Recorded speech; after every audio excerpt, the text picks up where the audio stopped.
The path of Embers.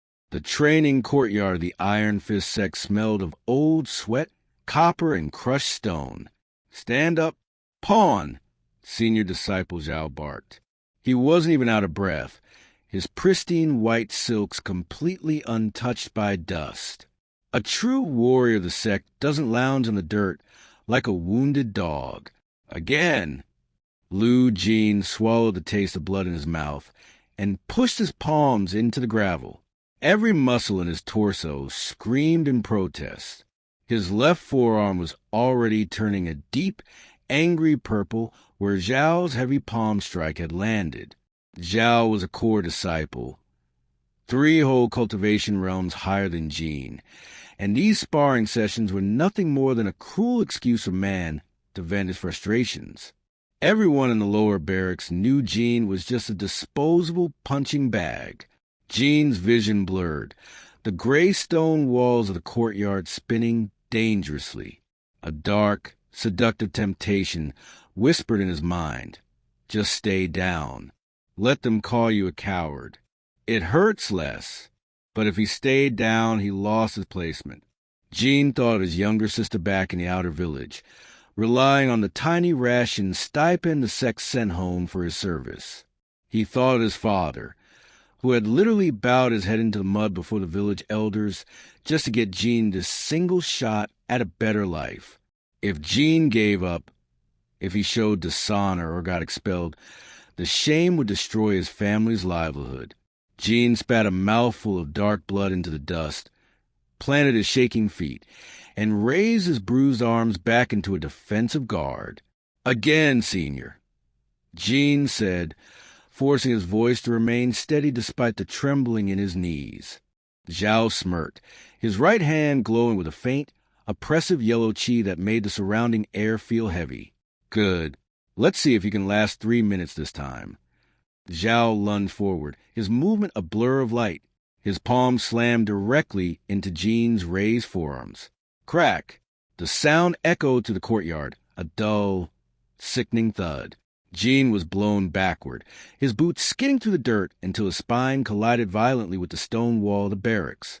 The impact rattled his teeth, and for a second his vision completely cut to black. But instead of his bones splintering, something strange happened beneath his skin. The terrifying pressure of Zhao's chi didn't crush Jin's internal energy channels. Instead, Jin's stubborn body compressed under the strike. His bones absorbed the kinetic force, microfracturing just enough to heal back denser, like ironwood being hammered into shape. He was suffocating, but his lungs forcefully drew in a stray, discarded spiritual energy from Zhao's attack just to keep his heart pumping. "Still breathing?" Zhao scoffed, walking over to finish the round. "You really are a durable piece of trash, Lu Jin." Before Zhao could raise his hand again, a sharp metallic wail pierced the air. Clang, clang, clang. The outpost warning bell. A breathless scout burst into the courtyard, bleeding from a jagged wound in his shoulder. Borders breached. The Iron Fang direwolves have broken through the canyon valley. They're hitting the eastern pass. Zhao froze. The arrogant smirk instantly vanished, leaving his face pale and pasty. The Iron Fang wolves were vicious, relentless, and tore through low-level cultivators for breakfast. Zhao was a core disciple on paper, but he was a coward who had bought his way into his position through family connections. He wasn't built for a real horde. Zhao's eyes darted around the courtyard, finally landing on Jin, who was still leaning heavily against the wall, coughing and nursing his bruised arms. A malicious, desperate spark lit up in Zhao's eyes. "Lu Jin," Zhao commanded, his voice trembling slightly but trying to sound authoritative. "As a loyal disciple of the sect, your duty is to protect the retreat of your superiors. Take your spear and hold the narrow bottleneck at the canyon entrance. Do not let a single beast pass until the main force evacuates." It was a blatant death sentence. The canyon was wide enough for 3 wolves at a time, and Jin was just one bruised, exhausted outer disciple. Jin looked at Zhao, seeing right through the cowardice. He hated him with every fiber of his being. But then Jin looked past the courtyard, toward the outer barracks where the non-combat servants, cooks, and younger kids, including people from his own home village, were starting to panic. If the wolves broke through the canyon, everyone would die. Gene straightened his back. Every muscle screamed in protest, but he walked over to the weapon rack, gripped a standard-issue iron spear, and locked eyes with the coward. "Understood, Senior," Gene said quietly. The eastern pass was a jagged tear in the mountains, the wind howling through the gap, carrying a metallic stench of blood and wild predators. Lou Jean stood at the narrowest bottleneck. His boots dug into the gravel. His hands, raw and blistered, gripped the shaft of his iron spear. His heart hammered against his ribs like a trapped bird. "Just hold them," he told himself. "Every second you stand here is another second for the village kids to get away." A low, vibrating growl echoed from the shadows of the ravine, followed by dozens of glowing, crimson eyes cutting through the dust. With a terrifying howl, the lead wolf lunged. Gene didn't try to be a hero. He didn't have the chi for a grand martial technique.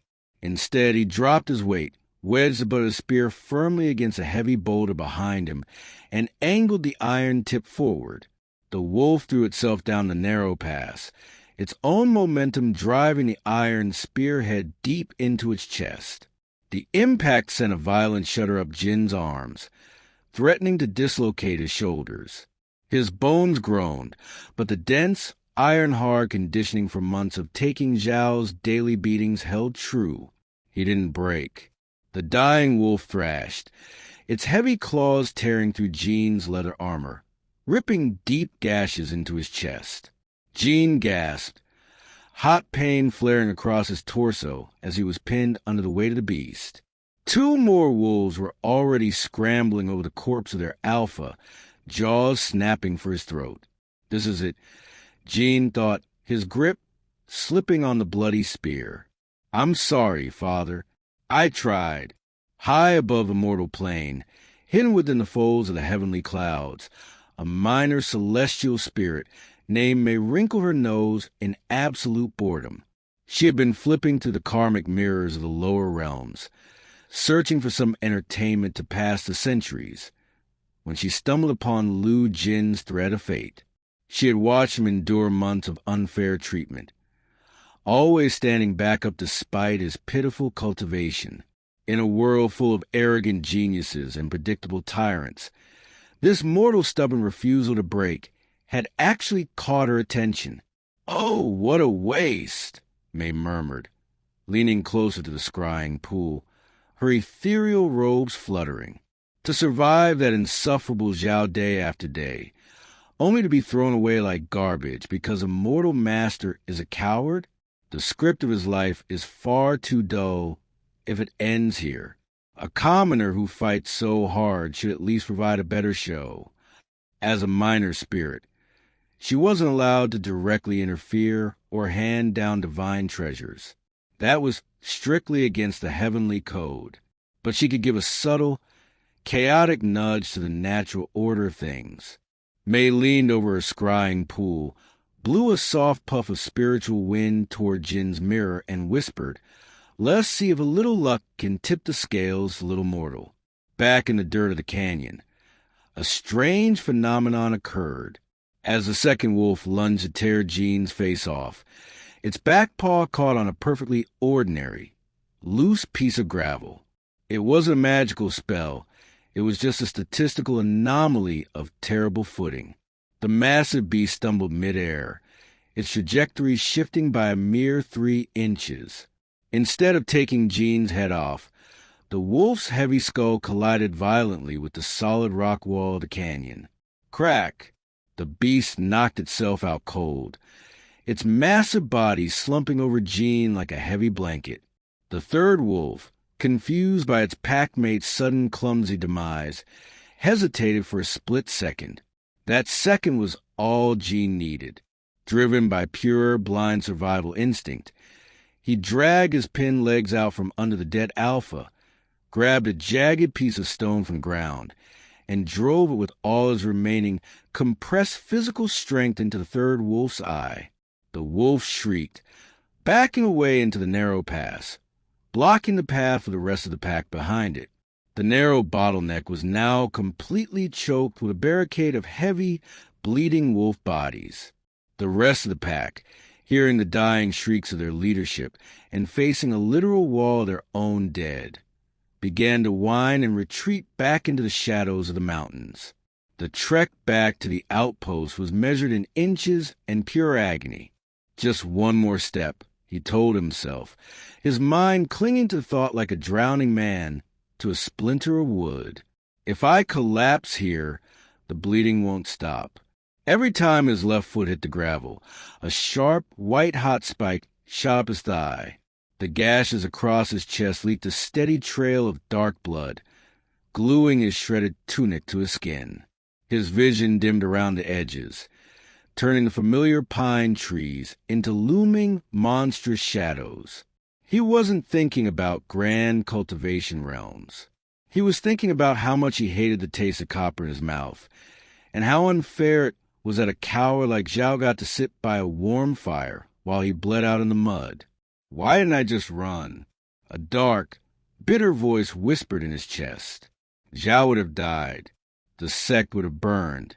But then he remembered the small, callous hand of his sister holding his robe the morning he left the village. Bring back stories, big brother, she had whispered. He couldn't let her story end because he chose to be weak for 5 minutes.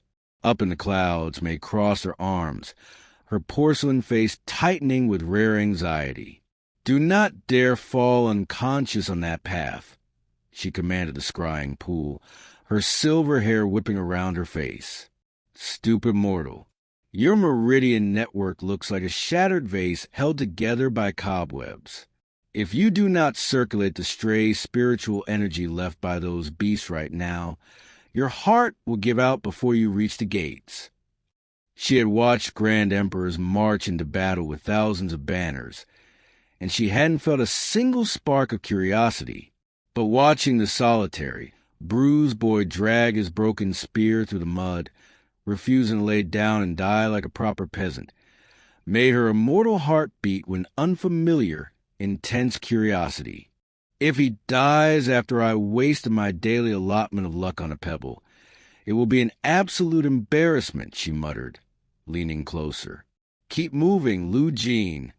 When Lu Jin finally stumbled through the splintered wooden gates of the eastern outpost, the sun was dipping below the peaks, casting long, blood-red shadows across the courtyard.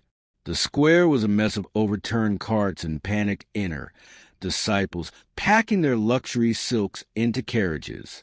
Senior disciple Zhao stood near the main carriage, his face pale as he barked orders at the luggage servants. Hurry up, you useless trash. If the wolves get through that pass, I'll have your heads. They won't. A raspy, hollow voice cut through the shouting. Zhao froze. The servants stopped shuffling. Every eye in the courtyard turned toward the gate. Lu Jin stood there, leaning heavily on a spear that was bent nearly double. He was covered from head to toe in a mixture of dark wolf blood and his own. His face was a mask of dirt and sweat, his eyes sunken and bloodshot, staring directly at Zhao with an intensity that makes the core disciple instinctively take a step back. The pass is blocked. Jean wheezed, a grotesque, bloody smile pulling at the corner of his chapped lips. I kept my word, Senior. Before Zhao could even find his voice, Jean's knees finally buckled. The iron spear clattered against the stones, and Jean collapsed face first into the dirt, completely unconscious. But his heart, stubborn as ironwood, kept beating.